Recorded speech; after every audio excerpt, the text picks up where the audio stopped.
Jammu Kashmir national conference के president doctor Farooq Abdullah आज एक निजी कार्यक्रम में हिस्सा लेने के लिए रियासी आ रहे हैं और नेशनल कॉन्फ्रेंस के नेता और कार्यकर्ता जो हैं इस समय रियासी में उनके वेलकम के लिए खड़े हुए हैं। कोशिश करेंगे उनसे बातचीत करने की भी डॉक्टर फारूक अब्दुल्ला जी से, और जो भी चुनावों से पहले नेशनल कॉन्फ्रेंस में जनता के साथ वादे किए थे वो सवालात भी करने की कोशिश करेंगे। फिलहाल जो नेता नेशनल कॉन्फ्रेंस के यहाँ पर वेलकम करने के लिए मौजूद है उनसे बातचीत करने की कोशिश करते हैं। व्हाट्सअप कब पहुंचेंगे? कोई किसी निजी कार्यक्रम में हिस्सा लेने के लिए आ रहे हैं या कोई पब्लिक प्रोग्राम भी है? देखिए, आज नेशनल कॉन्फ्रेंस के सदर जो हैं जनाब डॉक्टर फारूक अब्दुल्ला साहब वो रियासी तशरीफ ला रहे हैं।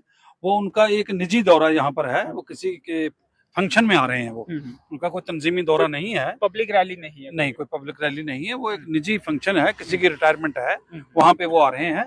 तो उस सिलसिले में हमारे तंजीम के साथी यहाँ रिसीव करने के लिए उनको तो यहाँ इकट्ठे हुए हैं। स्टेडियम के पास आप इकट्ठा हुए हैं।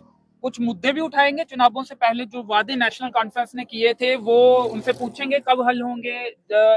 मसलन 200 यूनिट बिजली, फ्री बिजली का वादा, राशन का स्केल बढ़ाने का वादा, चीनी शुरू करने का वादा, 12 गैस सिलेंडर, ये तमाम वादे, इस पर बात करेंगे। देखिए ये इलेक्शन से पहले जो नेशनल कॉन्फ्रेंस का मैनिफेस्टो जो आया था, ये सारी चीजें उसमें दर्ज हैं और आस्था आस्था उन पे अमल जो है वो शुरू हो जाएगा।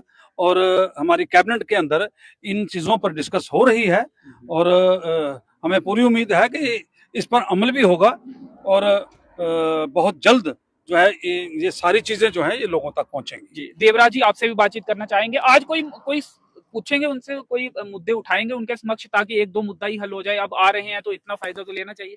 मैं ज्यादा तो नहीं कहूंगा क्योंकि हमारे सीनियर लीडर तारिक भट्ट साहब यहाँ पर हैं, डिस्ट्रिक्ट प्रेसिडेंट साहब हैं, पौनी से सारे मेरे साथी जहाँ पहुंचे हुए हैं।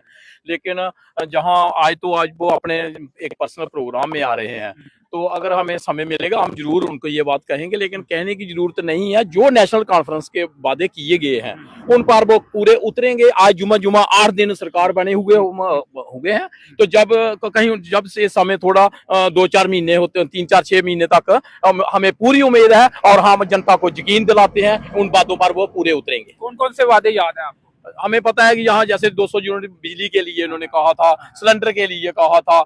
तो हम ये भी उम्मीद रखते हैं कि जब नेशनल कॉन्फ्रेंस की पहले सरकार थी तब लोगों को रोजगार मिला था, नौजवान तबका को रोजगार मिला था, जो बेरोजगारी ये खत्म करेंगे। और पूरी उम्मीद करते हैं कि जो ये नई पीढ़ी है इनको नौकरियां मिलेंगी। और जहां भर्तियां भी जैसे शुरू हो चुकी हैं, तो 15 साल में हमें कुछ नहीं देखा था जहां भर्ती है, लेकिन आज हम पूरी उम्मीद रखते हैं, इस पर यकीन दिलाना चाहते हैं। कल रियासी में प्रदर्शन भी हुआ, बांग्लादेश में हिंदुओं के खिलाफ जो हिंसा हो रही है, तो आप इस मुद्दे पर आपका क्या कहना है? आपकी पार्टी का क्या स्टैंड है? हमारी पार्टी या फिर आपका क्या स्टैंड है नेशनल कॉन्फ्रेंस की तरफ से? जो कल जहां पर हिस्सा हुए, जो जहां पर कल प्रदर्शन हुआ बांग्लादेश में जो हिंदुओं के खिलाफ हिंसा हो रही है उसके खिलाफ, तो इसमें जो भी होगी जायज बात होगी उस पे तो हम साथ हैं। अगर कोई नाजायज करता है तो उसके साथ हम नहीं है। जी चलिए, आपका क्या स्टैंड है या फिर आपकी पार्टी का क्या स्टैंड है? पार्टी में बात हुई है? देखिए इसमें पार्टीबाजी का कोई सवाल नहीं है।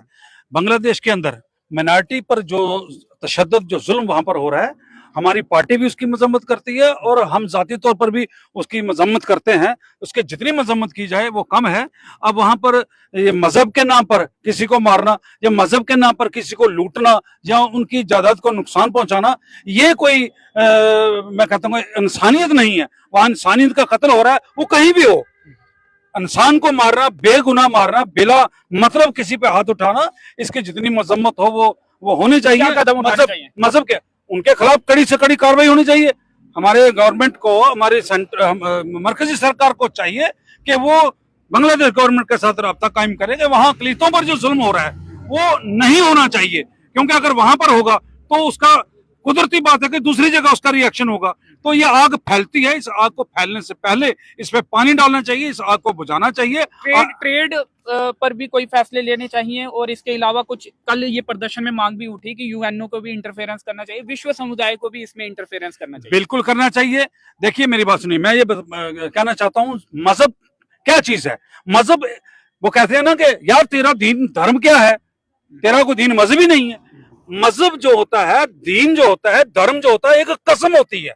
ये एक कसम होती है कि हम इस पे कायम रहेंगे।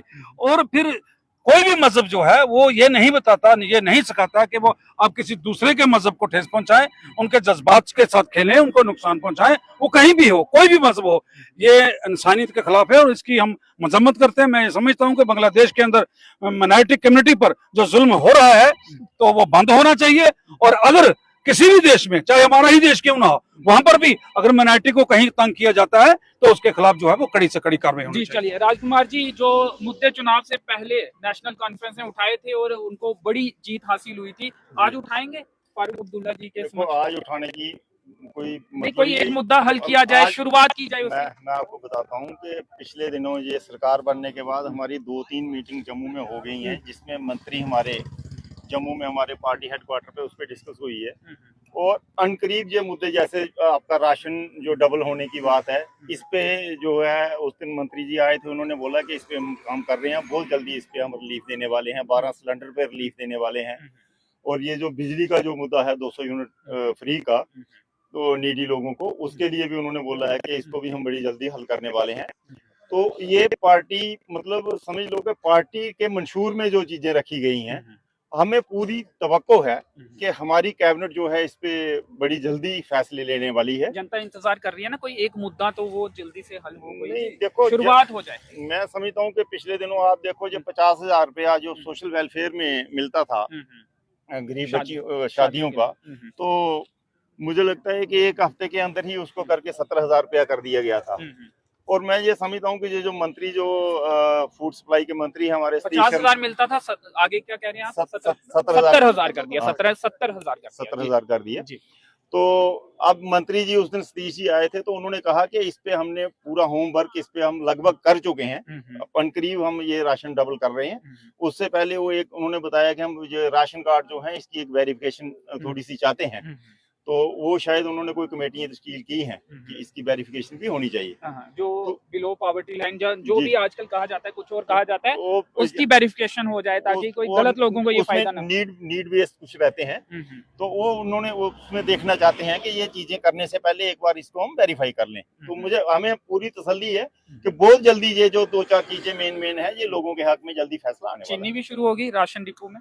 चीनी भी हमारी मांग है, मांग नहीं, वादा है। वादा भी है और हमारी मांग भी है, लेकिन देखते हैं, आज जरूर बात करेंगे इस पे, चीनी पे भी बात करेंगे। और तो, कौन से ऐसे मुद्दे हैं जो रियासी के हैं, आज कोशिश करेंगे आप बातचीत करने की, अगर हो पाए? आज तो उनका निजी एक फंक्शन है, उस पे ये फॉर्म नहीं है बात करने का। हालात के मुताबिक हम समझेंगे कि रियासी के जो रोजमर्रा के इशू हैं, जैसे एम्प्लॉयमेंट का इशू है रियासी में, टोल प्लाजा पे हम लोग बोलते आए हैं और आज भी हम जरूर इनके समक्ष ये बात रखेंगे, लेकिन ये सेंट्रल गवर्नमेंट का प्रेरोगेटिव है, उन्हीं को ये करना है।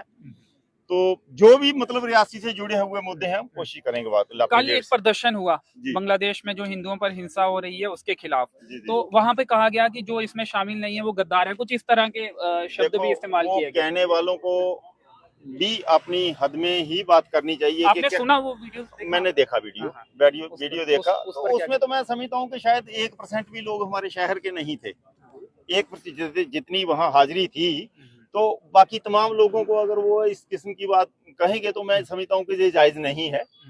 लेकिन बांग्लादेश के इशू पे जो अहिंसा वहाँ पे हो रही है, वो तमाम जो भी आदमी अपनी सूझबूझ रखता है तो वो उसके खिलाफ है, उसमें कोई आदमी नहीं। और सड़कों पर आप लोग नहीं निकलते हैं, सड़कों पर हिंदू संगठनों के लोग या फिर भाजपा से जुड़े लोग ही निकलते हैं, हर बार ऐसा ही होता है। ऐसी भी कोई बात नहीं है, लेकिन चलो अगर किसी कारणवश कोई आदमी नहीं वहां पे पहुंच पाया, क्योंकि उस पे वो अपना ही एक वो ट्रेडमार्क लगा के बैठ जाते हैं, तो मैं ये समझता हूँ कि हो सकता है कई लोग हिचकिचाते भी होंगे, उस कारण नहीं आते होंगे लोग, नहीं, ये एक पर्टिकुलर किसी संस्था का। मैं नहीं कहता नहीं आते होंगे, लेकिन ऐसा लगता है जब किसी आदमी को आप एक ब्रांड बना देते हो तो उनको चाहिए सड़कों पे भी वो लोग आए, लेकिन सरकार उनकी बैठी है, और पावरफुल सरकार जिसको बोलते हैं कि दुनिया मानती है। केंद्र सरकार क्या कदम उठाने चाहिए, तो क्यों नहीं उठा रही फिर कदम? उनको देखो, जो इनकी विदेश पॉलिसी है उस पर बात करनी चाहिए। और बांग्लादेश एक इंडिया की ही बनाया हुआ मुल्क है, जिसके ऊपर हम लोग हक समझते हैं कि हमारी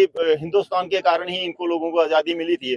आज वही आदमी अगर मतलब हिंदुस्तान को या हिंदुओं को वहां पे आंखें दिखा रहा है, तो मैं समझता हूँ कि सरकार को पूरे एक्शन उस पे लेने चाहिए, चाहे वो मतलब अगर कोई कार्रवाई भी उन पे अगर करना चाहे तो मैं समझता हूँ कि करनी चाहिए। जी चलिए, केंद्र सरकार को कदम उठाने चाहिए और अगर कोई कार्रवाई भी करने की जरूरत पड़े तो कार्रवाई भी करनी है। कोई मेमोरेंडम लाया आपने? मेमोरेंडम आज निजी दौरा है और ऐसा कोई तय कार्यक्रम भी नहीं है कि पार्टी वर्कर से मुलाकात होगी, तो हम तो यस एक वेलकम नहीं, करने के नेता की लिए कोशिश रहती है ना, दौरा कोई भी हो, कोई मुद्दे हल करवा दिए जाएं अपनी यहाँ जनता के जितने लिए। भी फेस खड़े हैं, जितने भी लोग खड़े हैं, ये नेता नहीं, एक कार्यकर्ता के तौर पे अपने नेता का वेलकम करने खड़े हैं। नेता आ रहा है, नेता से बातचीत जरूर होगी। जी चलिए, आप कुछ कहना चाहेंगे? नहीं, आप पूछिए, हम कहेंगे जो जी, भी आप पूछिए। निजी दौरा है, आप कोई मसले उठाएंगे? नहीं, इसमें कोई वो नहीं है, इसमें निजी दौरा है। अगर तो लगेगा कि फिर अगर हम अलग से बुलाएंगे कोई हाँ, public अलग से रैली? अगर हमारी पार्टी बुलाएगी तो वो जरूर आएंगे, तभी पॉलिटिकल इश्यूज रेज किए जाते हैं। आज उनका कोई पॉलिटिकल रैली तो है नहीं, वो एक पर्सनल काम से आ रहे हैं, उसमें कोई पॉलिटिकल इश्यूज को उठाना कोई अच्छी बात नहीं है, लेकिन फिर भी कोशिश करेंगे अगर लोग मौका मिला इंतजार तो। कर रहे हैं 200 यूनिट फ्री बिजली का, चीनी राशन डिपो से फ्री में मिले या आप फिर उम्मीद- कम पैसों में मिले। आप उम्मीद करिए ये सब चीजें जो हैं आने वाले नए साल में आपको दिख जाएंगी, जो भी इश्यूज हैं आने ये वाले सारे। समय में आपका फिर से इंटरव्यू भी करेंगे। तो चलिए, डॉक्टर फारूक अब्दुल्ला जी जो कि नेशनल कॉन्फ्रेंस के प्रेसिडेंट है जम्मू कश्मीर के, उनका आज रियासी में एक निजी दौरा है और नेशनल कॉन्फ्रेंस के रियासी जिले के कुछ नेता और कार्यकर्ता जो हैं इस समय स्पोर्ट्स स्टेडियम के पास उनके वेलकम के लिए यहाँ खड़े हैं। और रियासी के माड़ी में उनका ये निजी दौरा है, किसी की रिटायरमेंट है, उस फंक्शन में वो आ रहे हैं। नेता यहाँ पे इकट्ठे थे तो हम भी पहुंचे और कोशिश करेंगे डॉक्टर फारूक अब्दुल्ला जी अगर यहाँ पे रुकते हैं और मीडिया से बातचीत करते हैं तो उनसे जो उनके चुनाव से पहले वादे थे उस पर सवाल करने की भी कोशिश करेंगे। कैमरे के पीछे हैं प्रदीप भगत, मुझे दीजिए अनुमति, धन्यवाद।